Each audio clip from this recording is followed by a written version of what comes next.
réussi un taux de recouvrement plus que satisfaisant. Et que les avocats qui en avaient dû verser, en avaient dû verser.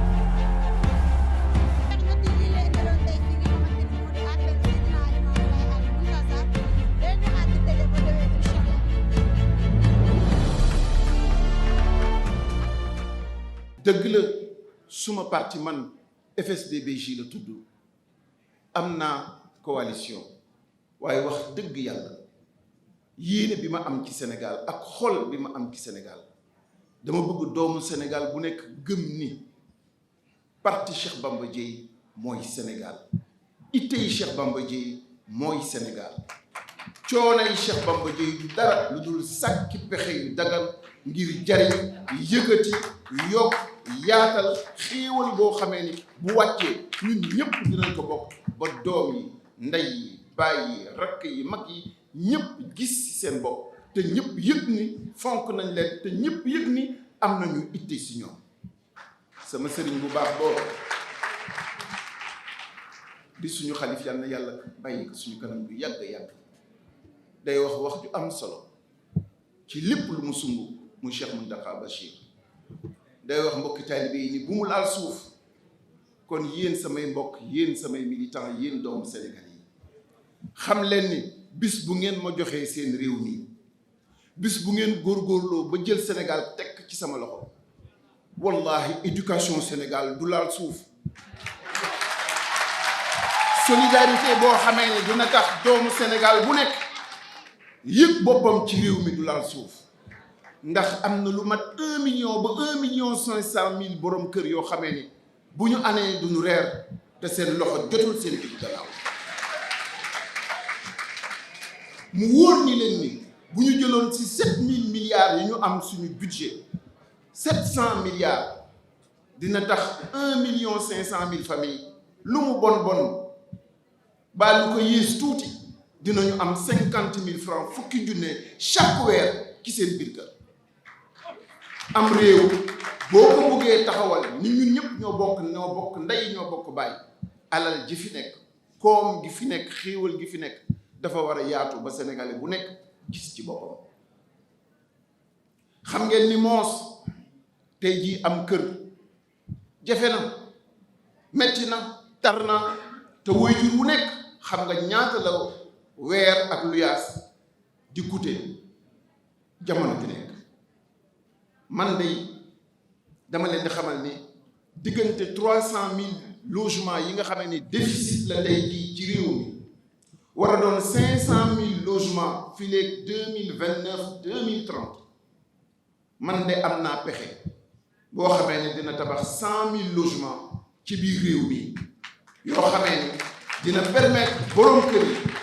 ak képp koo xamee ne yaa ngi soogay am sa premier emploi boo ko soxlaa ngay dugg ci guichet ñu tabaxal la kër équiper la ko jox la oto soo ko su bëggee parce que loolu aussi il faut pas que nit ñi jàpp ni lu mënul nekk la ndax ñaar ñi ñoo seq logement wala politique de logement wala ñett état bi saytu lépp public locatif lu mel na SNHLM wala SICAP wala privé locatif ñetti kuréel yii bu ñu déggoo woon ni képp koo xamee ni ci public locatif wala privé locatif nga bokk boo tabaxee kër ak kër yi nu mu mënti toll état wu Sénégal dina garantir logement pour les 10 années de cotisation yi muy laaj weer wu nekk au moins 60 000 francs ci li nga xamee ni doomu adama bi war na ko fay ci employeur et à la fin nit ki nekk le propriétaire de cette maison. Voici une dynamique boo xamee ni mën na delloosiwaat yaakaar delloosiwaat sañ-sañ delloosiwaat tiitër ak kilifteef ci borom kër yi xam ngeen ni moos sécurité tar na jafe na am nañ ci soxla am nañ ci pexe wax naa leen léegi jëm ci éducation réew mi àddina gi ku jàngalul say doom yaroo leen jàppale woo leen dimbali woo leen amuloo avenir ku taxawul say doom góorgóorluwoo si ñoom ndax plus de 90% des Sénégalais sont moins âgés que Cheikh Bamba Dieye Et j'ai dit tantôt que 1 million à 1,5 million de familles sont dans la précarité. Il faut que la direction, les ressources publiques, l'orientation sur les priorités, changer de direction jublu ndaw ñi ak néew ju doole ji ci jàppale leen taxawu leen suturaal leen dimbali leen ndax la citoyenneté n'est jamais innée. On la construit en chacun d'entre nous autour d'un projet national partagé inclusif boo xamee dañuy wax ni kan la ñu doon fan la ñu bëgg a dem ak ëllëg nan lañ koy organiser ndax yéen ko tax a dem dañuy yëgoo balaa ñuy yëkkati réew mi par parloo yàq na ko jaay doole yàq na ko ku fi am doole foo mën a nekk lu la neex def lu la neex wax doom day jàng ba bëgg dee am ay diplôme yu mag ñu fekk benn tappalekat ak nelawkat jël ko joxoon cëram ba pare jël kookee mu koy organiser nekk kilifaam di ko jox di ko wan yoon te gumba du jiite yoon. Cheikh Bamba Dieye dafa daan wax ni li yàq Sénégal mooy dañuy jël cëru jàmbaar jox ko yaafus jël cëru boroom xam-xam jox ko cuune. Man Bamba Dieye ma teg si ni boolekaak ñeenti jukko yu bon yi dëkke daw res di fan sàcc di faral tooñkat nga xamee ni réew mi ku ko weddi demal sama livre en 2017 Sénégal thérapie pour un pays blessé. ñeenteelu jukko bi mooy bëgg lu yomb ma fàttali leen ko bëgg lu yomb daw res fan sàcc faral tooñkat lii la ñu yeewee réew mi de 1960 à maintenant. lii moo tax alalu réew mi mënagul jariñ doomi réew mi lii moo tax xéewal yi nekk ci réew mi di walangaan di jàll di jariñ yeneeni doomi réew mi lii moo tax ay ñaari doomu Sénégal bu ñu seqee mbir selon que nga farak pouvoir wala nga ñàkk farak pouvoir ñu mën la bantal nga am dëgg ñu boole la ak sa dëgg duma la. Sénégal gii ngeen di dund da ngay am dëgg ñu boole la ak sa dëgg duma la. xam ne lu tax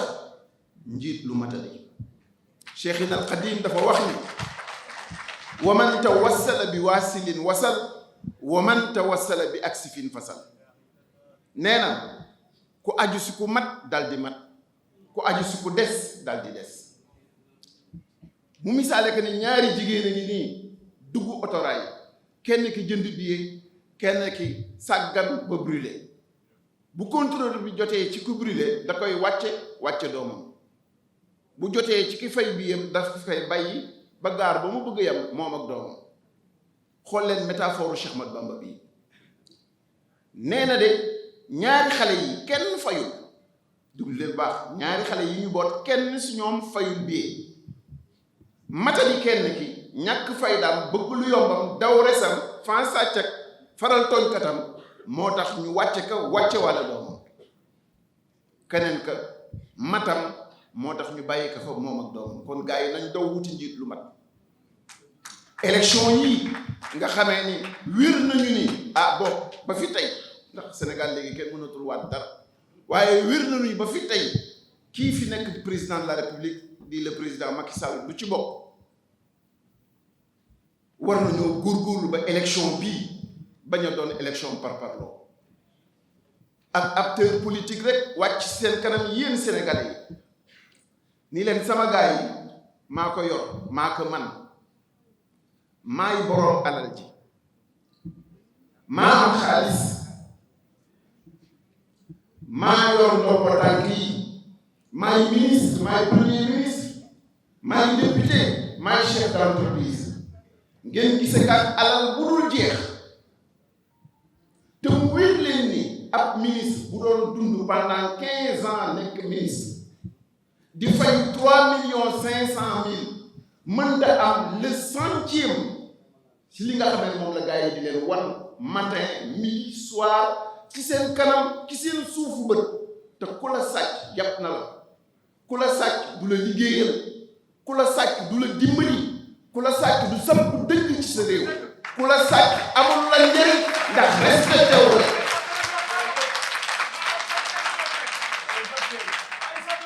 sama gars yi delluwaat leen ngeen xalaat bu baax. nit bu la yebee du la liggéeyal, nit bu la yebee du la jàppale, nit bu la yebee du la toppatoo, nit bu la yebee du la xëyal. te tey jii Sénégal jii ab jaam la ñu soxla à la présidence de la République. koo xamee ni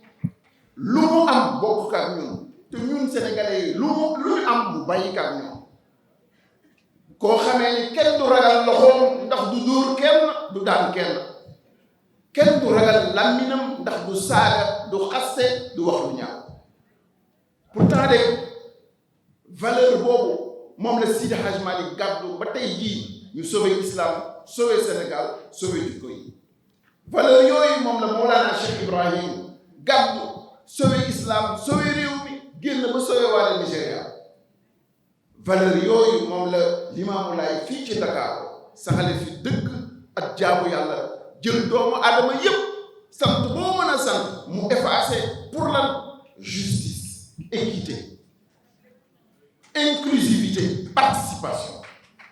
Sëriñ Tuubaa ñu wax ni nit ku nekk war nga xam li nga moomal sa bopp, li sa yoon nekkul ak li nga bokk ak say bopp. Seydi Hadji Malick feeru ko ni ko bul ko sañ yow kot nguur gi, bul ko wax yow kot nguur gi, bul ko man yow kot nguur gi. Nous sommes les héritiers de ces grands hommes. Nous sommes les héritiers de ces vrais valeureux, de ces vrais chevaliers qui ont construit ce pays et font que nous sommes ce que nous sommes aujourd'hui. Et font que nous revendiquons notre place. Nous sommes ici les Hadji Malick, nous sommes Cheikh Bamba Dieye, nous sommes Mawlana Cheikh Ibrahim,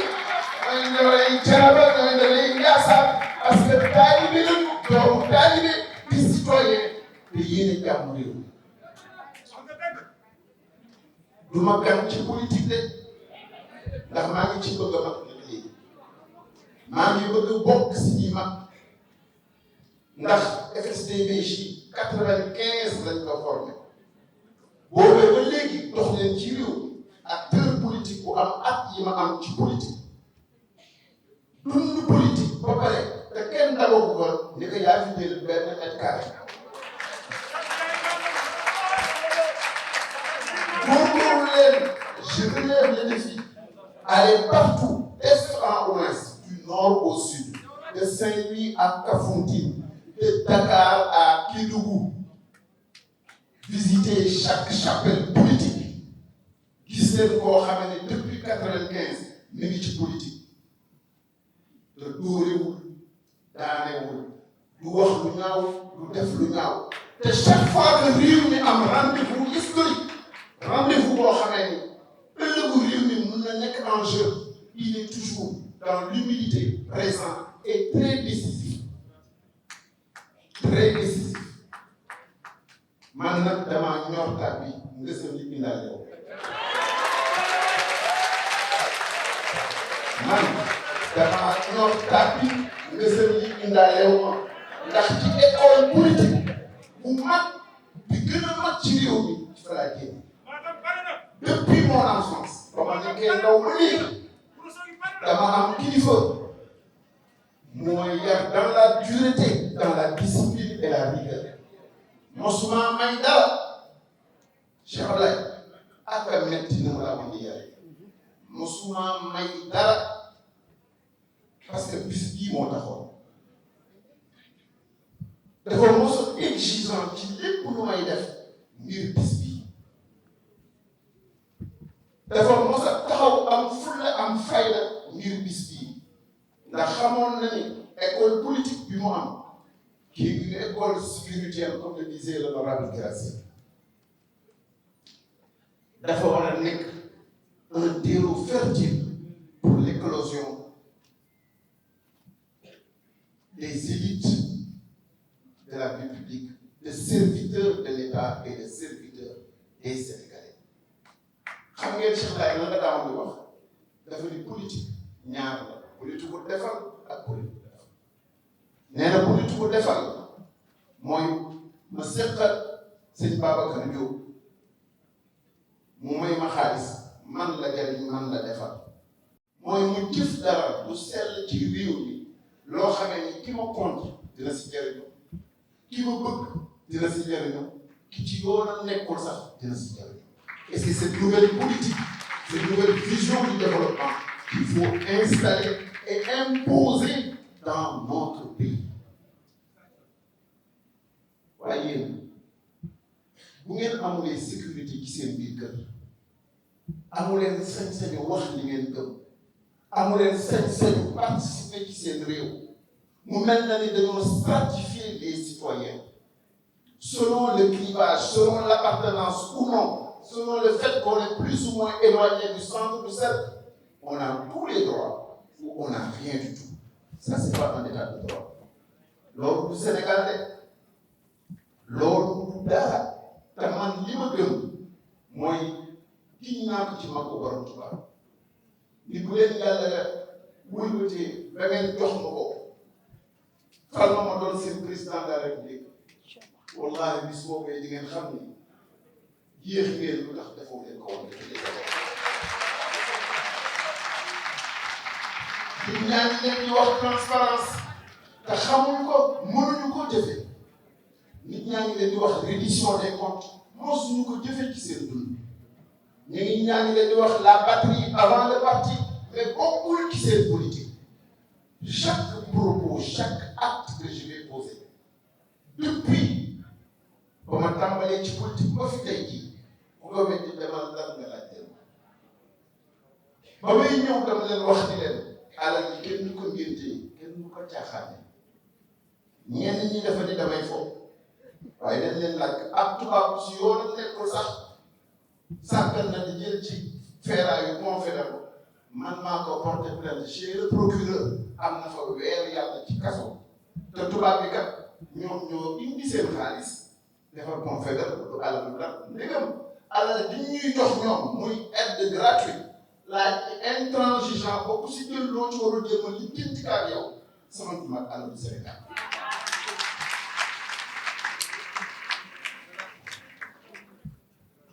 gars yi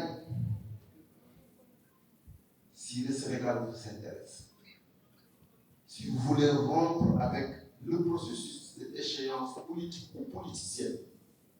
li nga xamee ne moom lañ ñu samp depuis 1960 faites-moi confiance parce que li wér bu wóor mooy dinaa fexe ba nga xamee méritocratie mooy gouverner la dinaa góorgóorlu sama kéem lay kattan ba doomu Sénégal donte dafa nekk Johannesburg wala mu nekk fale ca Tokyo wala mu nekk à Washington wala Los Angeles te mu am lenn lu mu mën a dimbalee Sénégal seetuma kan mooy ndeyam seetuma kan mooy baayam xaw ma fu mu dëkk ak lu mu mel waaye dinaa ko dem tarbiya ji bu dee wax wala fu doomu dara ma doxaan ka ba indi ko ci biir réew mi jox ko si loo xamee ne dina mën a liggéeyal réewam au profit de tous les Sénégalais. ba ma day gagné mairie la dama ànd ak lépp luy parti d'opposition formé sama coalition ñu dem gagné dëkk ba te am naa courage man maa doon defar liste bi de am na ñoo xamee ni à 1 heure avant ñuy déposer dañu ñëw te pourtant dafa nga ne laa ko séddale division rationnelle peu importe ñaata parti ñaata ba toll wala lu ñu xayma ne noonu ko toll ku nekk ñu jox la cër mu mat sëkk et tout le monde s'est retrouvé et je suis resté juróomi at mosuma am benn conseil municipal boo xamee ni tardé na te ñu bare ca biir daal dañ daawoon di jaawale conseil yi bare na ñoo xamee ne dañ leen daal di jàpp ni ñii conseil FSDBJ la fekk yeneen parti yi ko xam ngeen lu ko def war njiit lu na njiit lu fonk doomu aadama yi xam ne lu benn mën fukk moo ko dàq xam ni as li ñëwoon ëllëg lépp lu fi waay def dees na ko seetaan fii yee lay léegi ba nga ne di gis ab maire boo xamee ni dina dund 5 années et quelques dans une commune te mos ta am benn mètre carré de litige foncier J'ai été à la ville de Saint-Louis pendant 5 années. Il n'y a jamais eu 1 millimètre carré de litige foncier dans la ville. Yéen journalistes yi bu ngeen sax ne ndax sore na ci yéen bi ma nekkee ministre de la communication l'aide à la presse li nga xamee ne moo leen tere nelaw dama noonu sa jamono yooyu 700 millions man maay le seul ministre bi nga xamee ne maa ko publié du début à la fin dans les journaux chaque organe xam ñaata la jot ñaata la sa morom jot jusqu'au dernier franc ba ma ca noppee ba léegi kenn dikkatu dinañ ko séddale kay kenn du ko xam voilà comment on doit se comporter avec l'argent. Vous voulez la transparence? Je pense être l'homme qu'il vous faut. Vous voulez le développement? Je suis celui qu'il vous faut. Vous voulez un Sénégal uni? Man Cheikh Bamba Dieye mën naa leen ko liggéey. Vous voulez un Sénégal debout? Sénégal boo xamante ne day taxaw kap Côte d'Ivoire jot ka raw ga kap Ghana jot ka raw ga di méngalanteeg Nigéria. Je suis l'homme qu'il vous faut. Vous voulez un homme d'État qui va se sacrifier matin, midi, soir, night and day au seul profit des intérêts des millions de Sénégalais et du Sénégal. Je suis l'homme qu'il vous faut. wax naa leen que léegi nag du ma gan ci politique. jàpp naa ne bari na candidat yu fi nekk yoo xamee ni ci sama jaar-jaar jëflante kat naa ñoom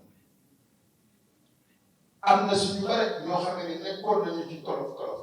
yéen Sénégalais yi vous êtes témoins et vous avez vu comment je les ai accompagnés. Parfois même, et je prends à témoin l'honorable député Malick Gueye. am na ñu bari ñu defe noonu sax ci parti yooyu laa bokk mais j'ai horreur de l'injustice. J'ai horreur que quelqu'un gëm dooleem ba jàpp ne ci dooleem mën na ci noot ñeneen ñi loolu ça m'est insupportable. noonee laa ko defee woon ca keneen def kaa ca keneen et puis sax depuis 2007 ba ñu bëggee jël Macky Sall di ko pour doxa daal à l'Assemblée nationale vous pouvez lui demander. J'étais à ses côtés. En 2011 wolof nee na bari na ku lekk jën te xamuloo mooy ba ko jàpp mais defe naa ni ki jàpp jën wu 2012 bi mool bii moo ko jàpp ndax la ma def ci le 21 juin 2011 yéen a Sénégalais yëpp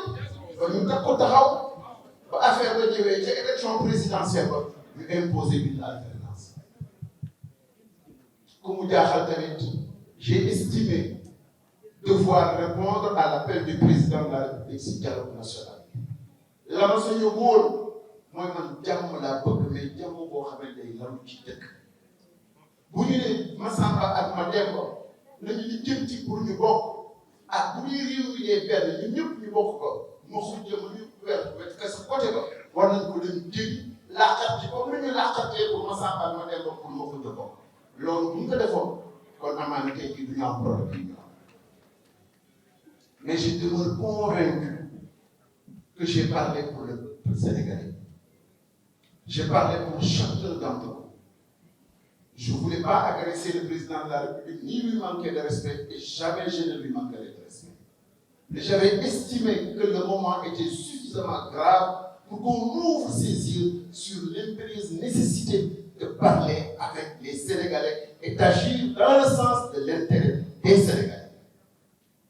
lii moo fa duggoon lii nekk suñu kanam nag élection présidentielle la bien malin celui qui pourra dire qui sera le prochain président de la République moo tax ma leen di woo yéen doomu Sénégal yi bu fekkente ni ce que je dégage et ce que je représente parle pour vous ngeen jàpp ci jàppale ñu pour que ñu matal parrainage yi matal yeneen taxawaay yi matal yeneen yi ba ci koppar yi matal lépp parce que un vrai candidat du Sénégal dans les contextes et les conditions du moment doit être à l'image de tous les Sénégalais. Mais un multimilliardaire dont on n'a pas la provenance ni la source de sa richesse, c'est très suspect. C'est très suspect et ça mérite réflexion. loolu moo tax nañ ci góorgóorlu bu baax a baax a baax a baax yéen samay mbokk je me mets humblement devant mais avec détermination bu ngeen gisee ma toog depuis année yi jaayu ma sama bopp daw ma si gauche daw ma ci droite xasuma ma Samba xasuma ma Demba c'est que dafa gëm ni un jour j'aurai un rendez-vous et le grand rendez-vous avec le peuple sénégalais. Je me suis préparé conséquemment à cela et je pense qu'aujourd'hui avoir les moyens intellectuellement, une équipe soudée et experte et une vision claire et transparente, mais surtout pertinente pour le développement du Sénégal. am naa jaar-jaar bi am naa xam-xam bi yàlla boole na ma ay gor te am nañu yéene ci réew mi yal nañu yàlla boole jàppale dimbali ñu ba ñu liggéeyal suñu réew exactement comme ni ko Sénégalais yi di xaaree depuis 1960. C'est ce message-là que je voudrais vous lancer di leen sant di leen gërëm et Inch'Allah je serai candidat en février 2024. Ils ont réussi un taux de recouvrement plus que Et que satisfaisant. les avocats qui en avaient dû verser, en avaient dû verser